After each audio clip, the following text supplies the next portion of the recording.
Welcome back to another episode of the Creative Saints Podcast. I'm Josh. I'm Victoria. Today, Well, let me say what today is, since, right? go. Boss lady.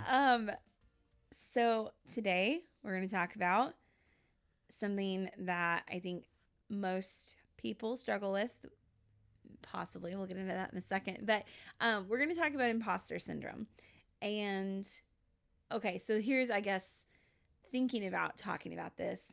My initial question for you was going to be, do you think that this is something that I have ever struggled with? Today.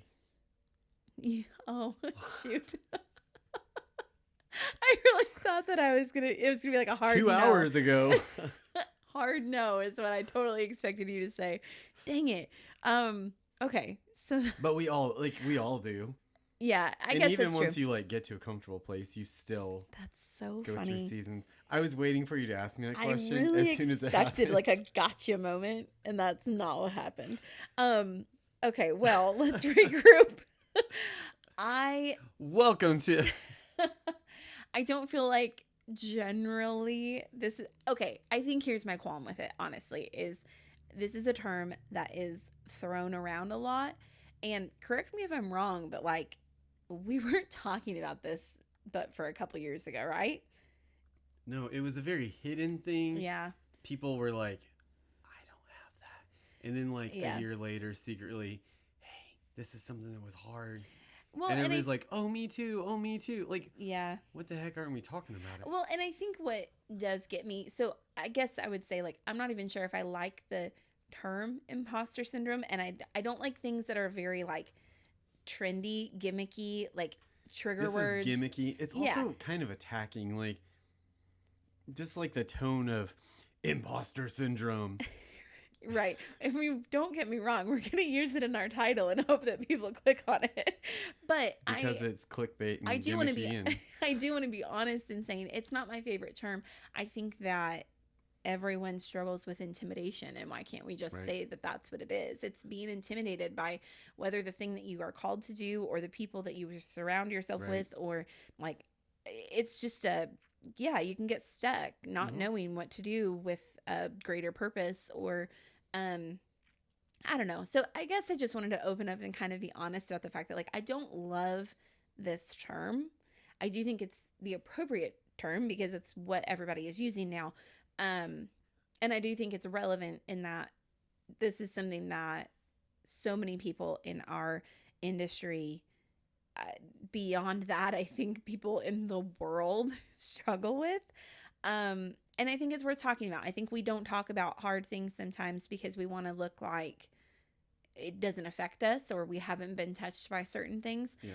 And I think when you have like reached a point in your life where you've maybe become a professional or you've become an expert in that area, it can be easy to pretend like the last 5 years didn't happen when you were struggling getting there.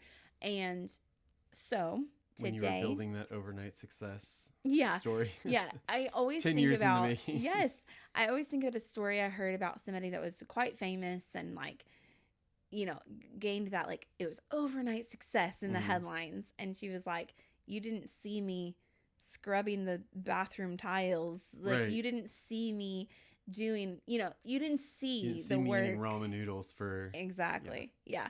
So, well, so you hate the name, the title, I just don't like fads. Right. And I feel like this is a fad phrase. But I think that this whole episode boils down to dealing with insecurity. Mm-hmm.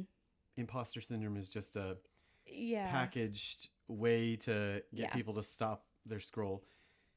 Insecurity, when you're starting something, is there. Yeah. But also, when you're a professional, I have super, like, wow, I feel like everything I'm doing today is trash. Like, so insecurity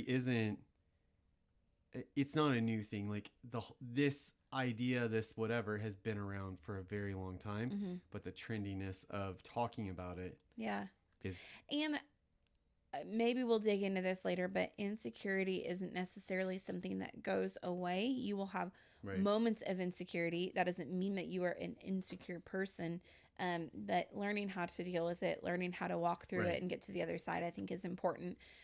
Because you can get stuck and nobody wants to be stuck. So, all right. So we're going to format this a little bit differently because clearly leading into this, I didn't think it was something I struggled with.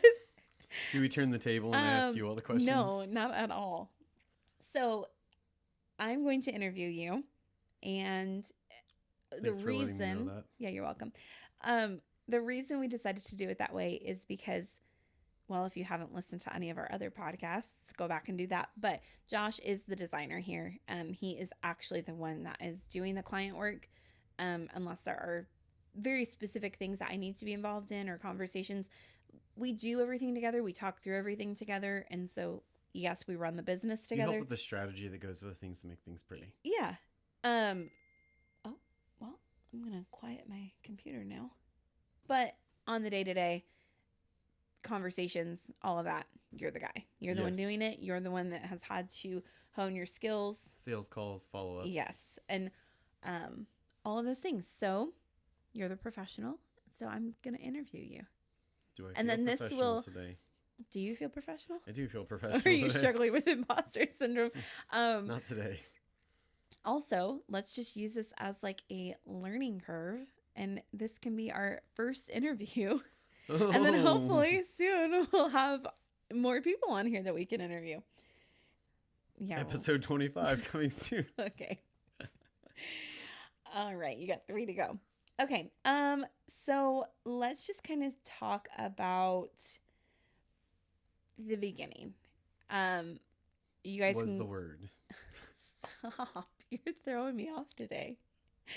I guess when we started this, we have talked about kind of the whole process, and there was a lot of God in that moment. And there was a lot of like revelation, I guess, in that like, this is what we were supposed to be doing. And some of that came in time, but initially when you felt like this is what we're doing, this is the thing from here on out. I mean, what were those actual thoughts in your head that made you think this was the path? I did not want to do this.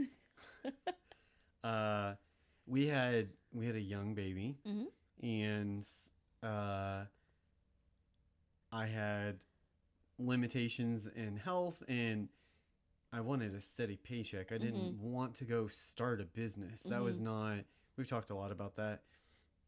But if there was like the epitome of feeling like an imposter, it was us starting the business for the first year.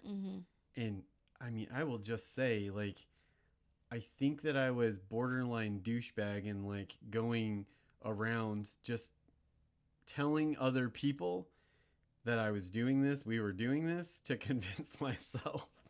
That does like pose a lot of clarity to that season of our life. I mean, just to be real, I don't actually, like, I know who I was that first year of trying to do this, like pushing. I did not like who I was in that season. There were other things going on, but I didn't like that person, and I pretended to be. I mean, that is the epitome of being an imposter. Of, I don't know that I was qualified to be taking on the work that I was doing. Yeah, I've looked back, and you look back and you grow, but yeah.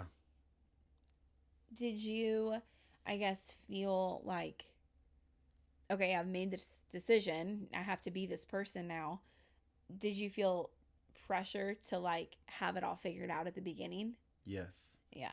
Well, and being in Nashville, and we had friends who were business owners, and oh, well, if they can do this and they can live this lifestyle and they can do all of this, they have it all together. It's all together, and they've only been doing it for a couple of years. Well, okay, I can figure this out. So I quickly became a person that I was like, I don't like that person. And then it was desperately trying to find myself again. Yeah. Through that, but continue to go. And so it kind of took on a whole like different level once I was able to like get back to me. Mm-hmm. What do you think the actual moments of like feeling insecure? What were you actually insecure about at the beginning? My sales skills, my design skills weren't bad. I'd been doing this for a long time at this point. My sales skills were not there. Sorry. You were so pushy at the beginning. Yeah. It was rough. Like, it was hard to watch. It wasn't like I was telling everybody they need to hire me because I was the best, and I wasn't the best. Like, this is real talk. Yeah. It was not. Yeah. I wasn't the best at any aspect of it, and so there was a level of like pretending to be somebody, and I actually was like being an imposter and pushing something that wasn't. I wasn't being dishonest, but it's like that, like, well, you have to make people believe in you as much as you believe in yourself. Like, yeah, they probably shouldn't have. We learned a lot of lessons. They shouldn't have believed in you. But I mean, it, like I said, it was like 6 months to a year of like, this is dumb. Well, and I think that at the beginning too, we didn't really know what we were doing. Were we consultants? Were you a graphic designer? Like, what kind of thing were we actually even building? We knew it was something. Well, but so outside of something, like. So it was, just go into the story here a little. So God gave the name, the vision, the dream of design and branding. We jumped in. I'll take full credit for. Thank you. I'll take full credit for that. For 6 to 12 months. So God gave all of that. But me being human, whatever, like starting a business, I also had just lost my leg. So like there was a little like something to prove. Yeah. I was a new dad. Like we'd been married for a couple years. Like there was something to prove. And there's something to that. But it became God said to do this. And I was like, well, I'm a master of everything now. And I'm going to do this and I'm going to do this. It became, I'm going to do anything to make money. Oh, somebody needs a spreadsheet built, I'm going to do that. If somebody needs a website built, I'm going to do that. If somebody needs a mural painted on the outside of their building, sure, I can be a muralist. Like, you want graffiti? Yeah, I do that all the time. No, you don't. Like, right. So it became whatever was a artistic money-making opportunity. I was an expert at that, and you should definitely hire me, which is absolutely not the way to go about doing this. There is no humility in that. So I wanted to be professional. Yeah. But I wasn't prepared. I wasn't humble. I wasn't any of those things that we're going to actually grow from. And I'm comparing to all of these people who run their business, all these creatives who are maybe like 10 years in at this point. You weren't even comparing yourself, I'm just going to say, because I'm your wife, to like restaurant owners and people that were running completely different industry things. I was unhinged. Yeah, it was wild. This is a long time ago, people. Yeah. I'm a different person. But it really came to like, yeah, I was comparing myself to everybody and like, yeah, I can do that. There was a little shift in Nashville of like that mentality was kind of everywhere of, yeah, I am. I'm the best. Like this like fluffy personality. But I really hit a hard like point where I remember there were a lot of times where I would fake it, go to coffee shops, pretend, do all these things during the day, even to you, and then like go shower at night and just cry because I'm like, I don't want to do this. I don't even know what I did today. I'm a poser. I don't want to be here. I don't want to run. Also, pause. Can we just bring back the word poser from the 90s? Let's do it. Great. I like that better than imposter syndrome. I was the epitome of a poser, and I was posing to be this thing, a business owner, and I wasn't a business owner because you didn't really have to be, because technology allowed us to just, I'm going to do this, I'm going to do it. Yeah. I wasn't putting any time to prayer, wasn't putting any time to processing, it wasn't putting any time to processes or strategy, which is like stark contrast to where we are today, because I will say, with all of that poser mentality, it 6 to 12 months in, harsh reality of figure this crap out or stop. Yeah. Like that time period there, in this like realization of Josh as being a poser, was how does this work and what do we do? And that's when processes and strategy, not taking on everything, that's when it all started fleshing out. But the first 6 to 12 months was unhinged. Yeah. I also think like in that beginning, you know, this was it. We were all in. I also had a baller job. Yeah. Before I lost my leg. Yeah. So we were kind of thrown into this. We're not really talking like we needed small amount of money, or we were used to living small amount of money. We were doing really well. Yeah. So from going to really well to, oh my God, Unhinged Poser. What is happening now? Like, can we call this episode that? No, we can't. Probably not. But maybe. It was very different, right? Because we went from, you were working for a software company, very good tech job, all these things, medical emergency happens, we're thrown into this world, God completely gives you the idea for it, all these things are happening. But we did go from having a very specific way of life and spending a specific amount of money, and we moved to a brand new, nice, much nicer apartment on the complete opposite side of town. And so now you're not a true professional yet in all of this, and you're making maybe a couple $100 on each thing that you're taking on. I mean, very small amounts of money, because we had we just did a build day. Like, you had to get people, and it wasn't, I wouldn't even say there were clients at the time. It was just people. You need a t-shirt, you needed this, you needed that, you needed a business, so many business cards. I remember one thing, so many business cards. Like, nobody's using business cards, dude. I hadn't had a business card at that point. I remember one project, someone was like, hey, I need this done, but I want really intricate things.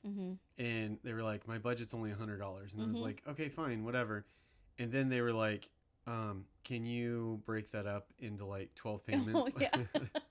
What? What are you talking about? So with the like money aspect of it all, how do you think that this imposter syndrome showed up when it was time for you to charge for work? Because before it was just the company writes a paycheck. Yeah. So now you have to actually charge people for the work that you're doing. How comfortable were you with that process? That first 6 to 12 months, I didn't care. Yeah. I was like, give me the money. I deserve it because you asked me for something. I didn't care. And honestly, until you just asked that, I don't know that I would have even realized that that was my mentality then. But thinking back, I didn't care. Like, okay, you need something. I tell you it's going to be $200. I need you to pay me $200. And that's that. And I don't, just since we're way gone here, I would sometimes say a graphic. You need a graphic or an album cover or a logo. You need this specific thing. What are my bills? Like, I need to pay my electric bill, 160 bucks. Like, that's 160 bucks, bro. Yeah. 100%. I know that there was an NES bill and somebody asked me to do something and I figured out what the Venmo fee was going to be, what the bill was, and that, because I needed to make that money that week. Yeah. Like, full disclosure, we're being real. This is not, I mean, at this point, we're not the only ones that did this. This right. is how people pay their bills. But that is an unhealthy attachment to that. But I think the actual imposter syndrome came when I realized I need to figure out what my hour is worth and I need to charge that. And when you tell someone for the first time, it's going to cost you $75 an hour, $50 an hour for my time, and you're going to need 10 hours of that. That is like, man, I really hope they take that one because they're making $20 an hour working at wherever.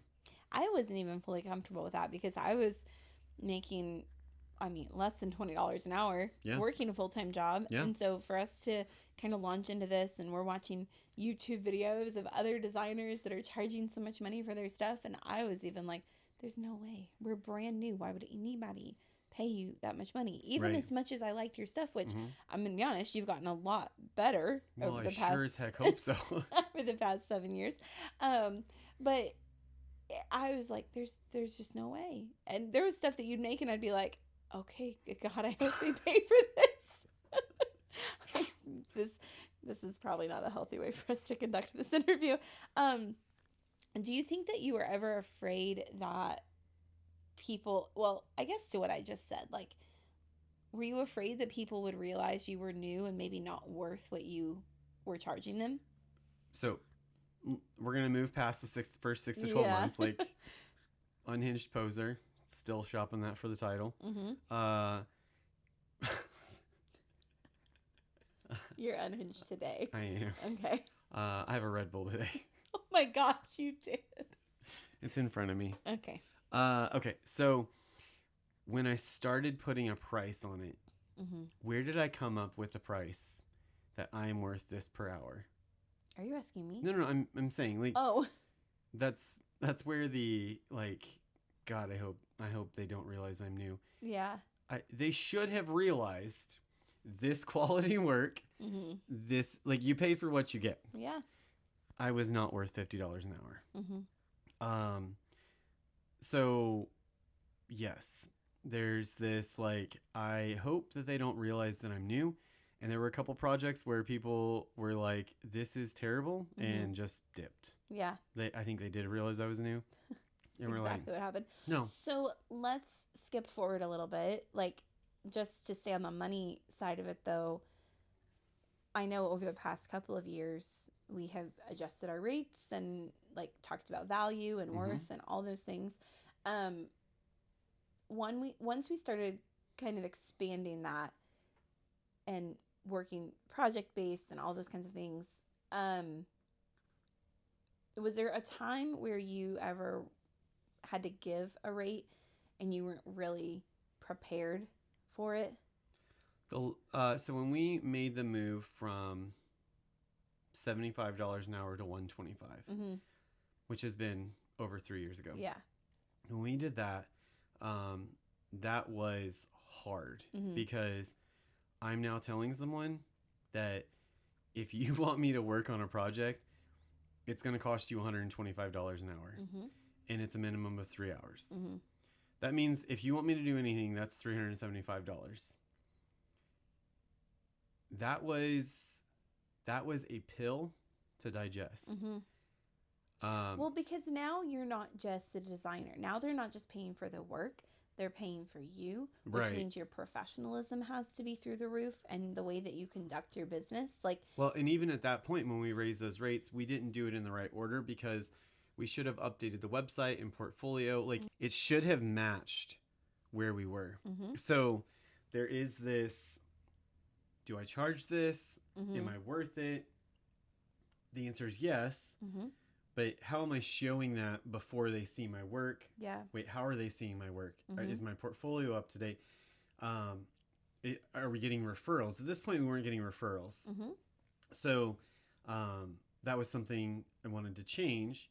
And so it would, anytime that I was having a conversation and someone was like, well, I really just don't see exactly what I want, what I'm asking you to do in your portfolio.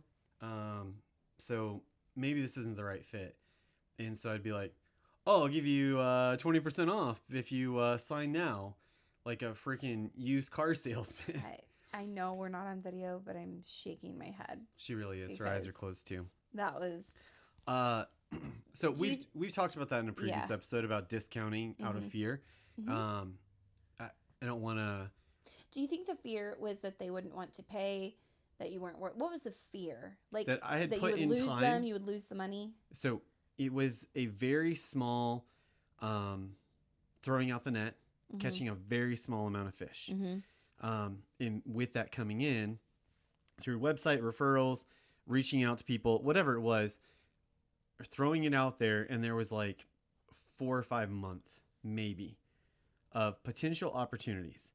You're only going to get 10% of what someone comes to you. So 4 or 5 and you're only getting 10%. Really, really bad odds. Probably not going to have any work that month. So there was a struggle of like, if I lose this, there may be no income this month. Yeah. And so, well, I don't want to go to that, but in order to sell that, I would discount, and then I would say, I'll give you this extra and this extra and this extra. And I will caveat, because we talked a few episodes ago about, we'll add in like extra things. Like if we're doing an event thing, we'll give you some social media posts because it's just a different size artboard. Like it's not extra work, and it gives you something that you need. So I was discounting, I was adding more work to a discounted price and over promising what I should have been doing for that rate, which stagnated being able to talk to other people or reach out to other people to get additional clients. Yeah. I remember all of that season so well. I used to get so insecure. Mad at you discounting because I was like, yeah, okay, but our bills are due. And that wasn't, we spent a lot of time at the beginning not on the same page with all of this. So that's not new information to you. We've also done some family trauma over healing over money, but sure, yeah, sure have. So let's kind of dig into like your skill at the time, because we've said like you've grown as a designer. I think we've grown as business people, how we run the show, professionals. Yes. And did you ever feel like your work didn't reflect who you thought you were or who you wanted to be at the time that you were creating it? Yeah.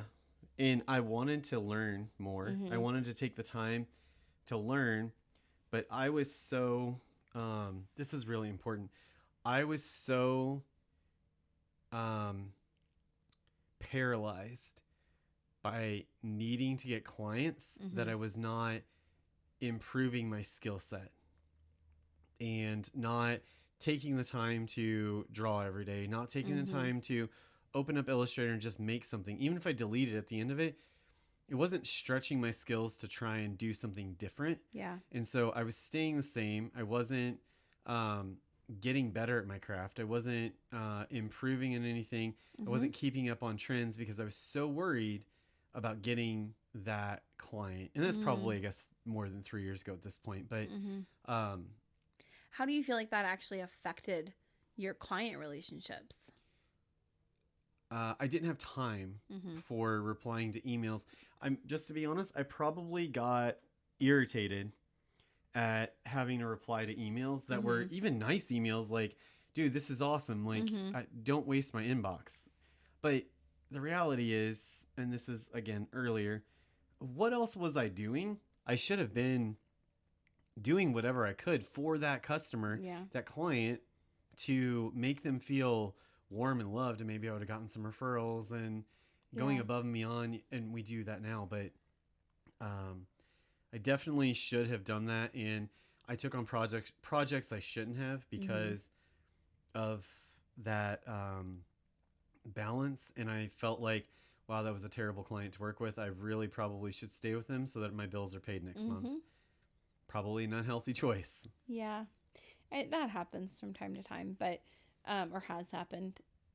Do you feel like in the midst of all of that, I mean, obviously there was kind of a turning point at some point. Do you feel like you ever had like an aha moment? Like, was there anything that kind of sticks out to you as like a moment where you thought, I'm doing this. This is actually working. This is actually happening? There's some smaller moments that I can think of, but I think the oh, this is not just me thinking that I'm good enough to do this. Mm-hmm. When I was doing work with TikTok and Carrier and Ream and Chick-fil-A, Mm-hmm. that whole season of life, that I would never want to work with any of those again, Mm-hmm. because of the people who were involved in that. Mm-hmm. But those corporations are just churn and burn, and they don't care about they don't. Right. It is, money doesn't have anything human, like there is no piece of that. But when I was being sought out for those, Mm-hmm. I was like, okay, all right, Yeah. I've made it somewhere. Worth my weight here. Yeah. But I will say, we just raised our rates again, Mm-hmm. and by a large amount. Mm-hmm. And I have never felt more confident Mm-hmm. that this is, like, you get what you pay for. Yep. And it's from a very humble place of, let's do awesome things, but let's do it with excellence. Yeah. I love where we're at right now with everything. I think that, I don't know, I'm proud of you for the growth that you have done, the work that you've done to grow. Thanks, babe. As a creative, like, that isn't the easiest thing. I mean, how many new things can you learn to do, you know? Right. So, but I stopped learning new things. Yeah. I'm doing the things that are... Well, that's true. In your wheelhouse. I cut out. Yeah. I don't do motion graphics anymore. When someone asks for it, I might lose a project because I say I don't do motion graphics or video bumpers. It's not my forte, and I want to spend the time building a story behind a brand more than... So let's jump forward. I mean, we're kind of all over the map as far as like timeline goes, which doesn't matter, but you know, this was a slow growth for us. This was slow. I think that's important because this isn't something that just... It's not linear. You go through and you deal with. So I think it is kind of cool that it naturally has been like, well, this time back season, and come. What has it felt like, let's say the last 3 years of this? And I'm just going to be honest in saying that time frame feels important. Like, what has happened in those 3 years has felt important because a lot has changed for us in that time frame. Yeah. However, there have been really, really hard seasons among that. So when I say the last 3 years, I don't mean that it's all been like butterflies and rainbows, right. But I do feel like it was this season where things started shifting, whether that was us just digging our heels into like our calling, or you perfecting your skills, or us perfecting our business skills, and just all the things. It's still been hard, but it's been working really well in that time frame. I'd say the business has grown the most in that time frame. So what has that felt like for you behind the scenes to see this is working, this is the thing, and I still have had hard moments and wins at the same time? It's definitely working harder, working smarter, not harder. Yeah. Creating templates, using those, creating mock-ups, over-delivering to clients, but setting up templates so that I can deliver mock-ups that don't take me any time, so they feel like they're getting the world. But it's something that I took maybe 4 hours to build out in my own time, and I'm able to deliver to every client when it's necessary, or like something that would kind of take it above and beyond. I can deliver them in 5 minutes. So that 4 hours divided by 50 clients is pretty minimal time. So they feel like they're getting it. God has definitely done a lot of work. The last 3 years, I feel like, has been walking through a desert, but seeing the water, like seeing the promise there. And we just keep going and we keep pushing to be better. And the more that we've done that, and okay, God, this is in your timing, we're going to do what you want to do. He has moved us in ways that we never would have expected. Geographically, spiritually. So a lot has happened personally to, I'm going to be as humble as possible, but I'm also going to be very confident in the fact that I have these skill sets, and I have a process in place. I have a process that catches when things fall through the cracks. Yeah. And also, if I mess up, I will own it and move on from there. And people respect that so much because we are all human. We make mistakes. We're going to keep making mistakes. So I feel like we've grown as people. We've grown as business owners. Yeah. But also, ultimately, we've just handed the whole business off to God and said, I will do what you want to do. Yeah. I will show up in ministry where you want us to show up. I will serve how you want to serve. And I trust that you're going to bring the clients and they're just going to get bigger. And it's taken 3 years to get to that point. But in 3 years, we have bigger clients, more regular clients. I'm taking client calls and sales calls that I've not reached out to anybody for, and they're not coming from a referral. So they're just literally coming. And I mean, we've put the work in. The business is out there. There's so much website. work that has gone into this. Yeah. And I do still promote it, but it's in very different ways. So yeah, I know that there were so many nights where you didn't sleep for fear of like losing clients or losing work or anything like that. And so to be at this place now where there's peace surrounding it. Can you get scars from ulcers? I don't know. There were some seasons, yes. And moments of like, wanting to quit. And we have had times where we didn't want to do this anymore. We begged God to not do this anymore. And he just kept offering it as an option and seeing what we would choose. And I'm thankful that we kept choosing this because it has been the right thing. It just has also been hard. There has been just a solid like, okay, God, putting my foot down.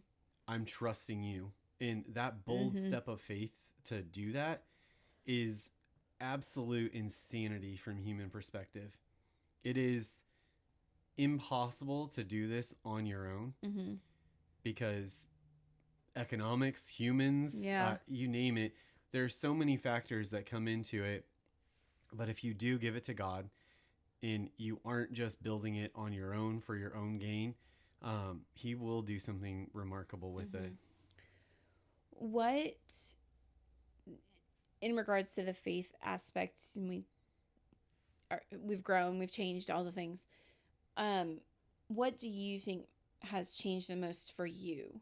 Or let me say, what has changed the most in you over time? I think getting more humble. I mean, I've done like honing my craft and learning how to do different styles of things and keeping up with like all of the standard stuff. But I think really just trying to be humble has been the biggest thing. Yeah. What do you think has changed the most in the business over time? Everything. Yeah. What hasn't changed? Yeah. This is not what we set out to do. By any means. This is not where we thought we would be, what we thought we would be doing. There is a way that I get dressed in the morning that I feel like I'm me. I feel like I'm fulfilling. Wow, why is it making me emotional? I feel like I'm because you're not dressing the part. I don't struggle with like, well, another day I'm gonna go say I'm a graphic designer. Like, right. I don't. Kind of sound like Goofy. I don't know where that came from, but like I've even noticed getting dressed in the morning and the way that I carry myself, the way that I have conversations. It's very weighty. The way that younger people who are getting into starting their own business or design or reaching out and wanting, like, that's a freaking weight. Yeah.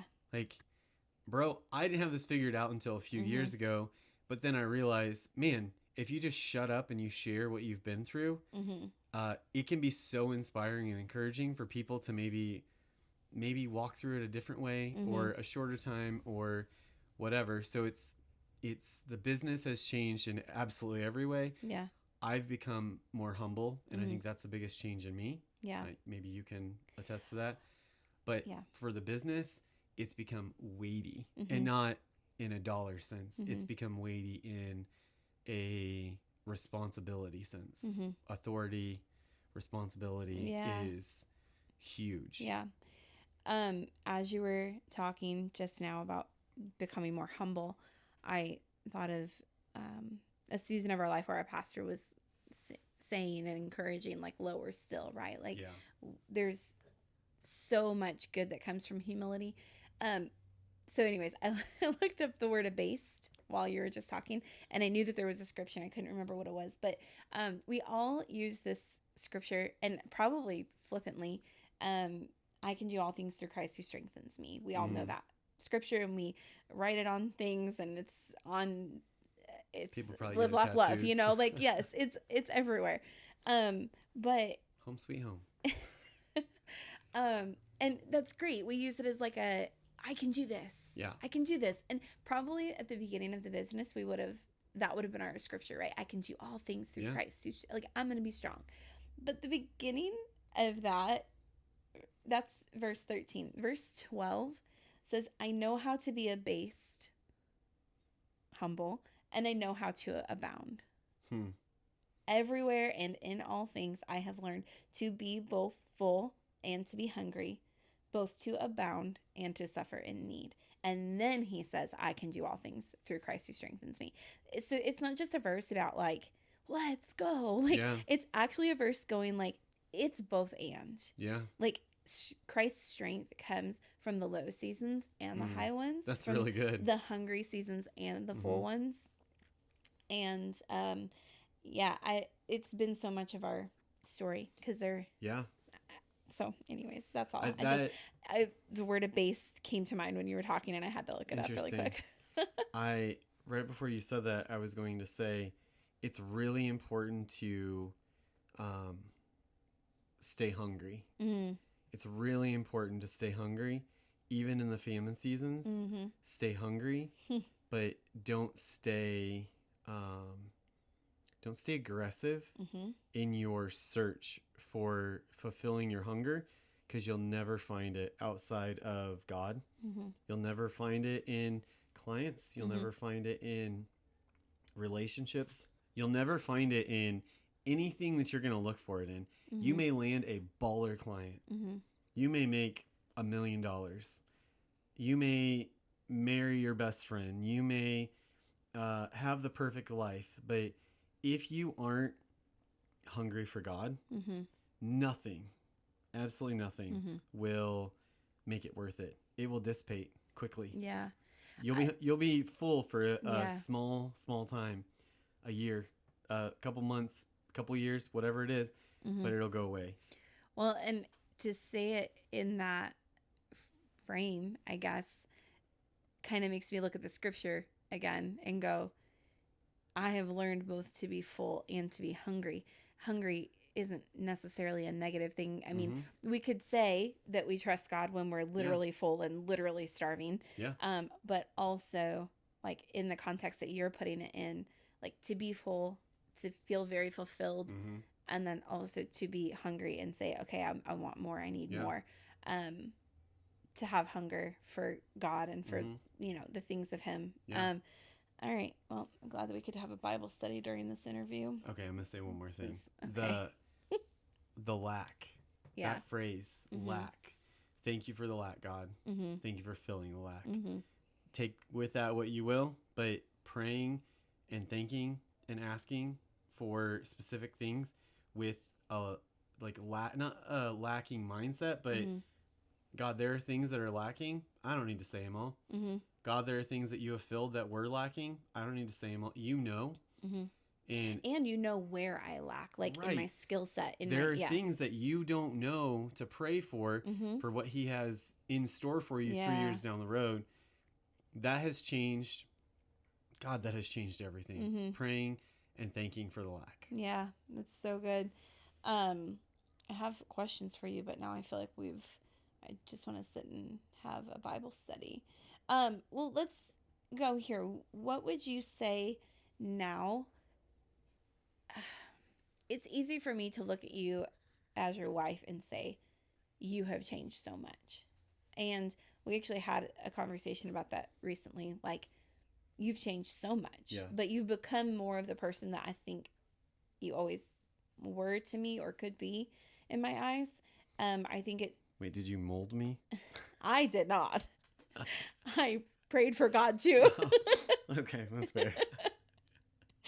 But what would you say now to someone who is where you were, who feels like a fraud, or who feels like they're outside of their comfort zone, or is struggling with imposter syndrome? Like, what would you tell that person? I was gonna say young person, but this is such a like ageless issue, you know.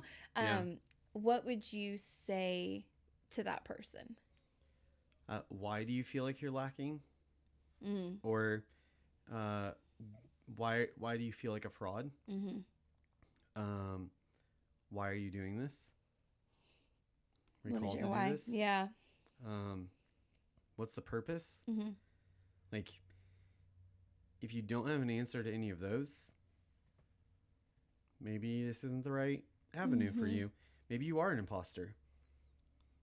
Maybe you're just trying to make a quick buck. Like, yeah, but that's so. I think that's a whole different conversation, because early on, I was Unhinged Poser, but I wasn't the professional, and I wasn't doing it for any like God told me, but then I was a person doing something that was not the direction that God was saying to go.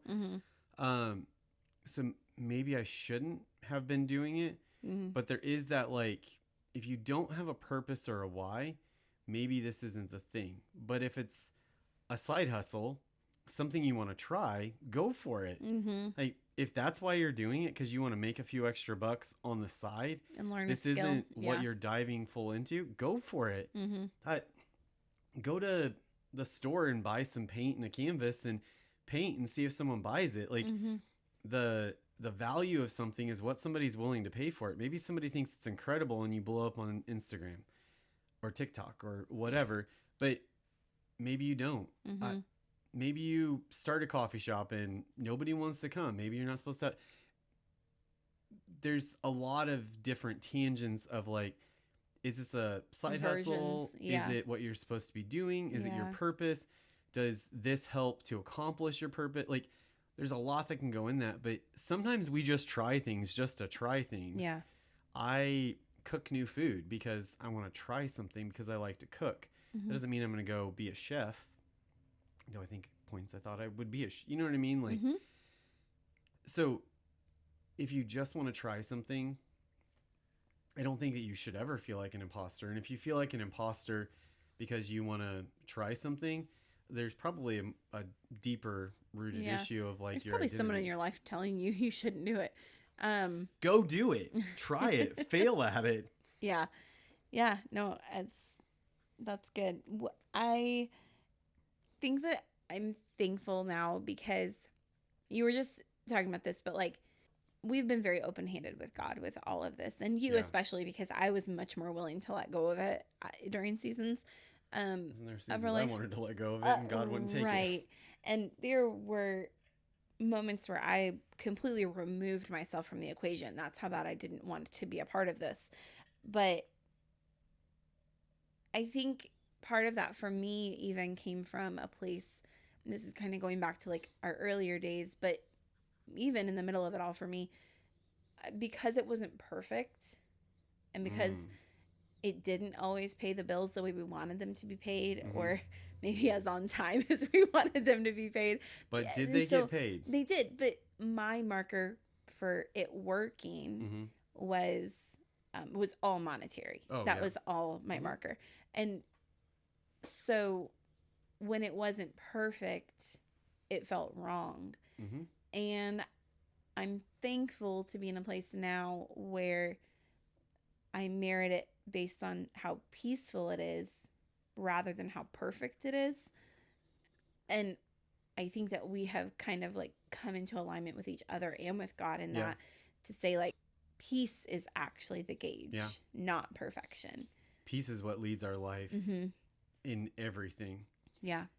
And that's something that was placed on us very early on before we were even married. It's a prayer that our mentors were praying over us and guiding us through, and like finding peace, living in peace, looking for peace, like all of those things. So maybe that's not everybody's true north, but I do think that it is ours, and that has been the thing. So I think it's really important to find, your why, yes, but also like kind of that point, right? That anchor point where you're going like, how is this supposed to feel? What is this supposed to look like? If it's chaotic, if it's confusing, if it's all of those things, something's wrong somewhere, and I need to find out what that is. Ask God to give you some type of discerning sign. Like for us, it is peace. I mean, I think for a lot of people it could be peace, but if things feel out of whack, the first thing we go to is this stealing our peace?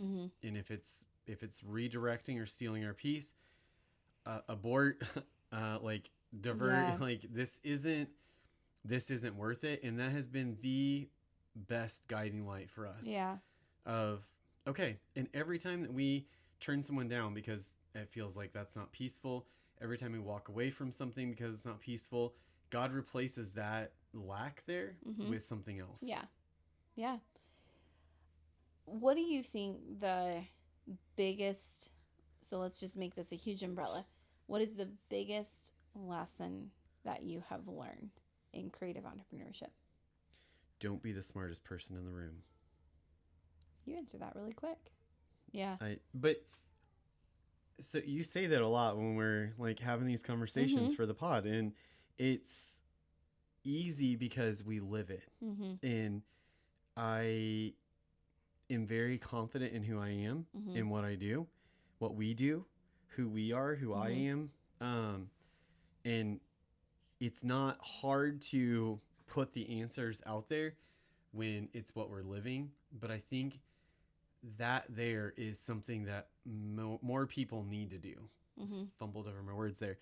More people need to live in what they're preaching, what they're saying, and believe it before you say it. Yeah. For us, the whole lack thing, there's been a couple episodes of the pod that I wanted to say that, and I didn't want to say it because I'm like, this needs to be something that is so routine in my life that I'm saying it, and I'm not just saying something that's catchy and whatever, because then I hear it and I'm like, what was I talking about? Like, that's so weird. Yeah. But it's something that is so ingrained. And there's so many things that mentors have taught that, or encouraged us to pray about, me to pray about, look at, do, whatever.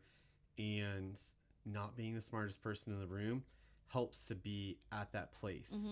When I have a 70-year-old guy who has run a business, has grandkids, and he's like, I always chase peace. My business is successful, but I always chase peace. Yeah. Okay. Yeah. Let me rock in that direction. Yeah. That makes sense. This is kind of I guess kind of goes into that, but I also think that it's really important to find those mentors. Don't be the smartest person in the room, but don't just come at those relationships and those conversations from a place of trying to get there. I think too often we don't listen. That's really all that it comes down to. How many people told you, I can maybe think of one or two times where somebody gave instruction, or not even instruction, maybe opinion. Not to say that all opinions are right, but there were probably some things we could have listened to in the past. And because you were the smartest person in the room, we didn't. And I said that sounded really rude. I'm sure I've had those moments, but I will take that on zero offense. Did you listen to last week's podcast? I think that don't just put yourselves in those rooms to put yourself in those rooms. Actually take the advice that you're being given and keep your mouth shut. Yeah, actually try and learn from it, because so many things I want to say here. It can be really easy to just like push things down and say, okay, I did it. I, met with all these cool people that are doing things better than me. And okay, I'm going to get there one day. But get advice, take advice, heed advice. Like it really does matter. And, again, make sure that it's a trusted person in your life or a person that's running a business more successful than you are. But I don't just listen. Part of the going off of that, piggybacking, part of the becoming humble and becoming confident comes from a lot of conversations. Millionaires, like very, very wealthy, successful people who do not need you to buy them a coffee. But if you ask for their time, if someone is a millionaire and they've worked their butt off, don't take a dang thing from them. Give them what you can give. And what you can give that I've learned is you can buy their cup of coffee. They'll really appreciate it. If you ask for their time, have some freaking respect. Buy their coffee. Yeah. Anybody, if you offer anybody to sit down or ask anybody to sit down, buy their coffee. If they want food, buy them food. If you can't afford it, don't have coffee. Buy theirs. Yeah. I literally have done that. Yeah. But when you sit down, keep your mouth shut and just listen. Yeah. Because that is the most respectful thing you can do, because they've done this. They need nothing from you. Yeah. You're asking from them, and they are willing to give a few minutes of their time in their day. They have businesses, probably multiple. They have investments. They have kids. They have wives. They have whatever. Giving you time is one of the most valuable things they could do. Do not even think about asking for money or position or expose any of those things. Just listen, and what you will gain from that will change you. Yeah, that's so good. I hope that people feel that way about our podcast. Well, we haven't reached that level yet. Don't be disparaging. Episode 25. Episode 25. This is good, babe. Do you have anything else you want to share for anybody that might be struggling with imposter syndrome right now or insecurity? Just hold your head up. Yeah. Keep going. Find a humble place to keep going from every day. Just try and remember to be humble every day. Pray every day. Be respectful, responsible, listen to people. Try and give more than you're taking. They're already paying you money to do something for them. They trust you in some capacity. Prove that they can trust you with even more. That's good. I love it. Good job. Oh, thanks. It's like I do this for a living. Do you feel ready to interview our next guest? Yeah. Who's our next guest going to be? I would never spill the beans. Comment if you want to be a guest. Yeah, there you go. If you think you are the guest. Or share this with someone that you think would be an awesome guest. That would be... We're looking for baller creative minds, business minds that we can have conversations with. I love it. All right. I love you. I love you.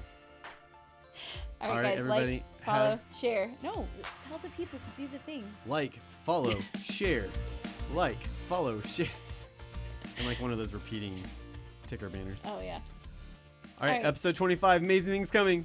Have a good weekend.